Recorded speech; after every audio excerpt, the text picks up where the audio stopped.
ખેડા જિલ્લાનું કપડવંજ ઇતિહાસમાં પોતાનું આગવું સ્થાન ધરાવે છે, જ્યાં ઘણી ઐતિહાસિક વાવો આવેલી છે, જેમાંની એક છે કુંડ વાવ. નમસ્કાર મિત્રો, હું છું તુષાર અને આજની વિડીયોમાં તમારું સ્વાગત છે. કુંડ વાવનું નિર્માણ સોલંકી યુગમાં સિદ્ધરાજ જયસિંહના સમયમાં કરવામાં આવ્યું હતું. આ એક કુંડ છે. મિત્રો, કુંડ 4 પ્રકારના હોય છે: ભદ્રક, સુભદ્રક, નંદ અને પરિધ. કપડવંજમાં આવેલો કુંડ સુભદ્રક પ્રકારનો છે, જેને સ્થાનિકો કુંડ વાવ તરીકે ઓળખે છે. કુંડમાં ઉતરવા માટે ચારેય તરફ પટશાલ અંદરની તરફ ઉતરે છે.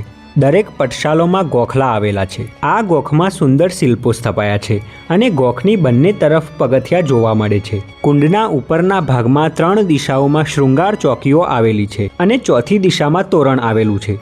કપડવંજની કુંડવાવ પાસે આવેલ તોરણમાં ઇલ્લિકાવાળું શિલ્પ આવેલું છે, જે ગુજરાતના બીજા તોરણોમાં જોવા મળતું નથી. પણ દુર્ભાગ્યની વાત એ છે કે હાલમાં જો તમે કુંડવાવની મુલાકાત લો તો કુંડવાવની 3 બાજુએ શૃંગાર ચોકીઓ તો છે, પણ ચોથી દિશામાં તોરણ ગેરહાજર છે.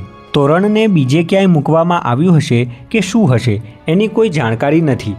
કુંડવાવની હાલત પણ ખૂબ ખરાબ છે. શહેરની મધ્યમાં આવેલ સ્થાપત્યમાં જંગલી વનસ્પતિઓ એમ ઉગી નીકળી છે જાણે કોઈ ગોચર કે ઉજ્જડ પ્રદેશ હોય. ઘણા નાના નાના ગામોની વાવો અને કૂવાઓ ગ્રામજનોએ બિલાડીના બચ્ચાની જેમ સાચવ્યા છે, પણ એક શહેરની વચ્ચોવચ્ચ આવેલું અદ્ભુત સ્થાપત્ય સાવ સચવાયું નથી, જે ઇતિહાસ અને સ્થાપત્યના પ્રેમીઓ માટે ખૂબ દુઃખની વાત છે. આશા છે કે આવનાર સમયમાં આ સ્થાપત્યની સાર સંભાળ લેવામાં આવશે.